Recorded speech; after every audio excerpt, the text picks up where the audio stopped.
L'ONG Santé Globale est une organisation à but non lucratif qui a vu le jour en 2012.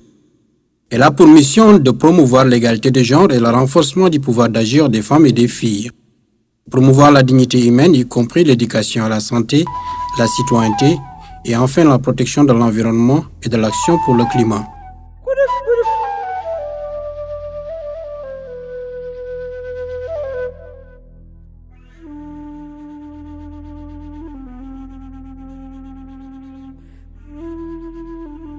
À Nouakchott, plus précisément les quartiers périphériques d'Elmina et Sebra, l'ONG Santé Globale avec son partenaire ECA met en œuvre depuis 2017 un programme d'éducation citoyenne et sanitaire pour soutenir les populations locales à s'approprier de leurs droits et à conduire ces dernières vers un changement régulier des habitudes et comportements qui favorisent certaines mauvaises pratiques liées à la santé et à la citoyenneté.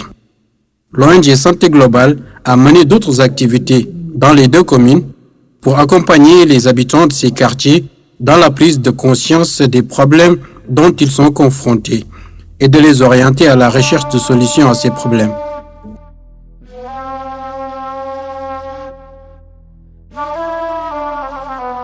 Avec le soutien du gouvernement princier de la Principauté de Monaco, le ministère de l'Europe et des Affaires étrangères, l'association ILIS, la Fondation ECA, à travers l'initiative JIMED, l'ONG Santé Globale met en œuvre depuis octobre 2021 le projet Jeunesse solidaire.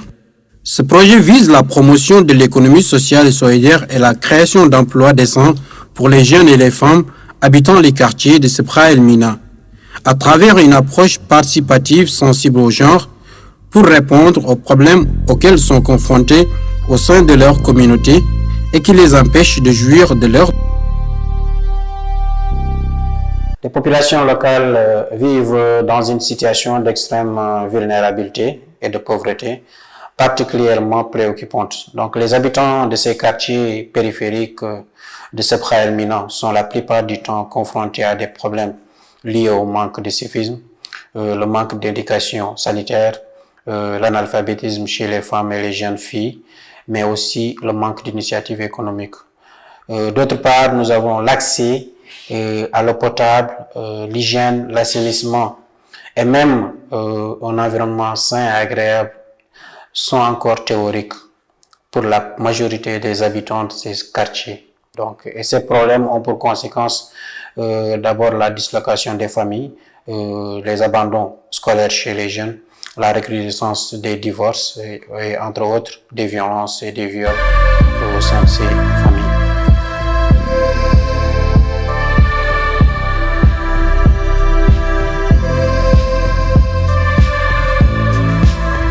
Notre méthodologie de Radio ECA arrive à des populations les plus faibles, on va dire, dans les contextes de quartiers de Nouakchott. On arrive à une population de femmes qui la plupart de ces femmes sont analphabètes et on leur donne une possibilité de se rejoindre et de discuter sur des sujets intéressants pour sa santé et pour la communauté. Toujours dans ces deux communes, l'ONG Santé Globale crée des espaces d'échange au sein des quartiers pour accompagner les groupements de femmes et jeunes dans la prise de conscience des problèmes dont elles sont confrontées et dans la recherche de solutions appropriées. Ces échanges sont organisés en rencontres hebdomadaires au sein des quartiers entre les femmes et les jeunes constitués en plusieurs groupements. En général, ils sont au nombre de 15 à 18 femmes ou jeunes donc, qui constituent ces groupes. La démarche que l'ONG Santé Globale utilise a été bien appréciée par les habitants de ces quartiers. En effet, elle permet de renforcer la cohésion sociale et installe aussi un esprit de groupe et de partage entre les différents membres.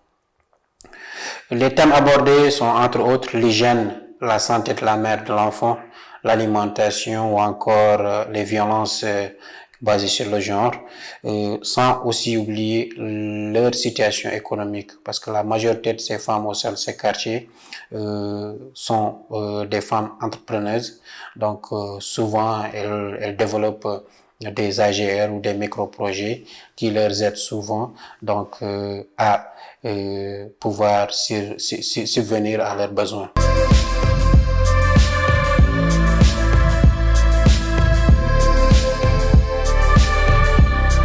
radio eka janginta ko mawɓe ko faate haɓade ko faate ñabbu. Ce programme est dédié à l'enseignement des personnes adultes et analphabètes et à la sensibilisation de ces derniers sur ces thématiques portant sur l'éducation environnementale et sanitaire. Ceci en vue d'aider les femmes et les jeunes à acquérir des connaissances sur ces thématiques. donc radio o noon ƴettata ko ɓen yimɓe ɓe mbiɗen. Une fois sur le terrain, pour l'identification des personnes sanitaires, la propriété est donnée aux personnes non détruites et en déperdition scolaire. La démarche adoptée est participative. Elle consiste à former un groupement de 15 à 18 femmes. Une séance d'écoute radiophonique est organisée chaque semaine, suivie d'une causerie sur la thématique abordée.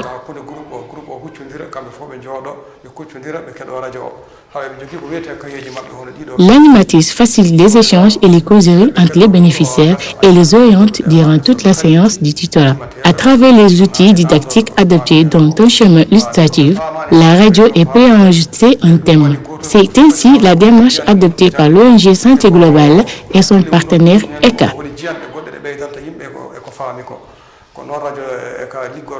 Pour renforcer son intervention auprès de la population, l'ONG Santé Globale a opté pour une démarche inclusive en impliquant les bénéficiaires dans tout le processus de la mise en œuvre du projet.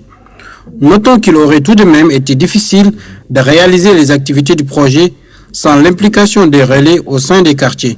Ce sont justement ces derniers qui facilitent l'identification des bénéficiaires et appuient les animatrices dans la mobilisation de groupements au sein des quartiers.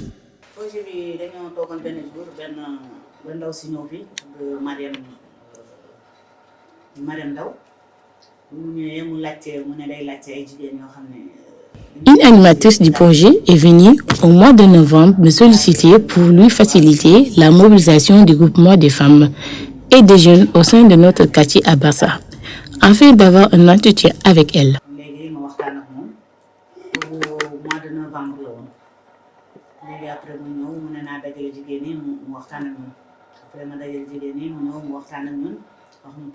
Lors de la première rencontre, l'animatrice a expliqué au groupement des femmes présentes le projet en question, les objectifs et résultats, la démarche ainsi que les avantages adhérés à cette initiative. C'est à la suite de cette réunion que nous avons adhéré au projet.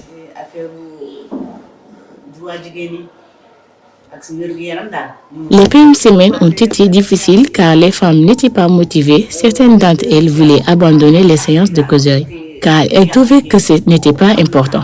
J'ai alors organisé une autre rencontre avec l'animatrice pour encourager les personnes réticentes à participer davantage aux séances d'échange et aux activités du groupe, sans que cela n'affecte leurs activités.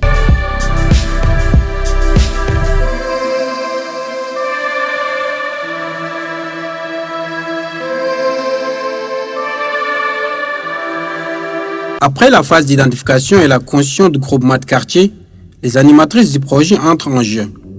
Parmi ces dernières figure Sokhna Diop qui travaille en tant que bénévole. Tous les jours, à l'exception des week-ends, elle se rend dans l'un des quartiers à Sepra pour l'animation de séances de causerie.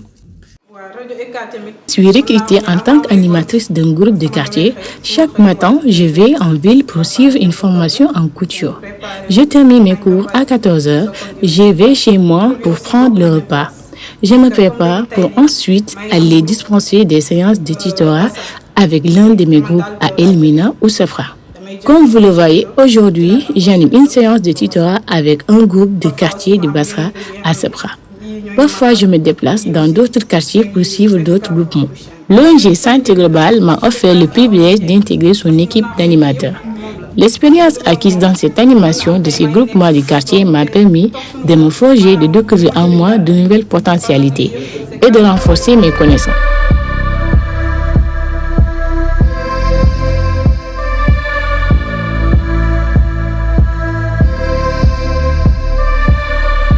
Avant de créer le groupement, nous avions fait une large sensibilisation au sein des quartiers cibles pour convaincre les bénéficiaires potentiels à adhérer au projet. Nous leur faisons la description des problèmes dont elles sont confrontées au sein de leur quartier, notamment le taux des enfants non scolarisés, la mauvaise pratique liée à l'exclusion des filles, l'insalubrité dans les quartiers.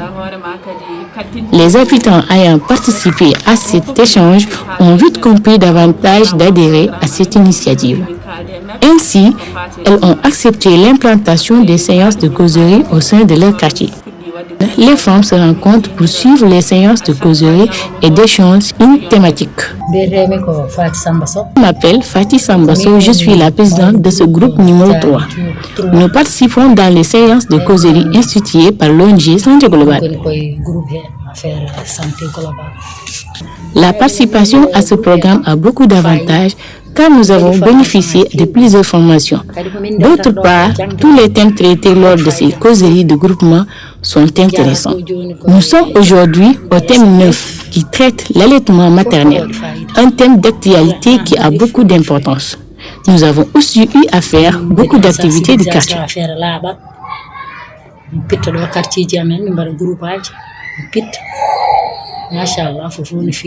Notre adhésion à ce programme nous a apporté beaucoup de changements. Auparavant, les habitants du quartier ne se fréquentaient presque pas. On n'avait pas l'habitude de nous réunir en groupe et discuter comme on le fait en ce moment. Avec l'arrivée de cette ONG et de ce programme, nous nous sommes structurés en groupement. Nous organisons des échanges hebdomadaires. Nous avons ainsi créé une tontine. Chaque semaine, les membres cotisent chacun 100 MRI pour l'épargne et pour notre activité commerciale.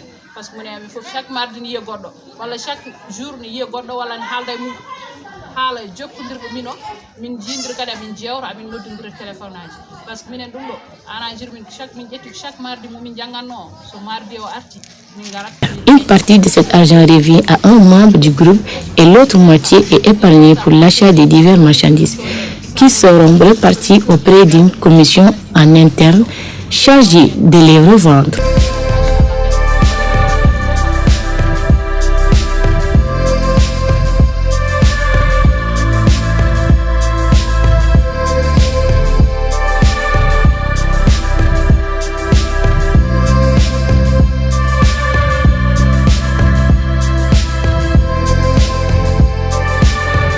Dans la même optique d'accompagnement des groupements à l'accès à une vie décente, des ateliers de renforcement de capacité ont été introduits sur plusieurs thématiques, dont la structuration des organisations communautaires, l'éducation financière et la transformation de produits locaux.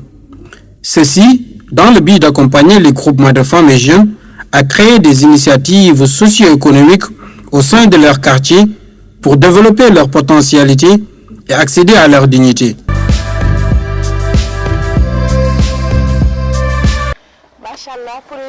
Le programme mis en œuvre par l'ONG est une grande utilité. Il nous a beaucoup aidé dans notre développement personnel, dans le renforcement de capacités et d'autre part, nous avons encouragé le développement d'activités sociales et d'agir. Nous avons bénéficié de l'accompagnement de l'ONG. Ceci m'a permis aujourd'hui de fabriquer des savons pour la commercialisation avec des revenus de cette vente. J'achète des habits pour hommes, femmes et enfants que je revends pour subvenir à mes besoins et celui de ma famille. L'ONG nous a formés à bien gérer nos finances et nous a accompagnés à l'ouverture des comptes d'épargne à l'Institut de crédit Djiké. Aujourd'hui, nous sommes en mesure de bien gérer notre AGR, de veiller à ne plus faire des excès dans nos dépenses et d'épargner.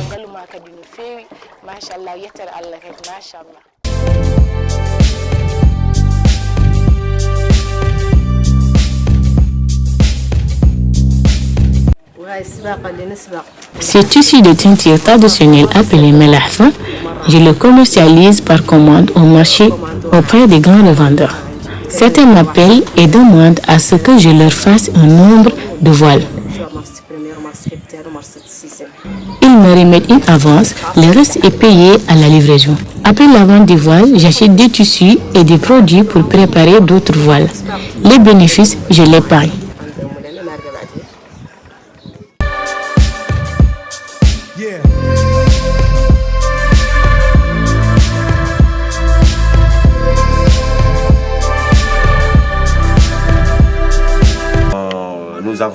appui à former des femmes sur ce qu'on appelle l'hygiène corporelle, sur la planification familiale. Nous avions auparavant 10 leçons.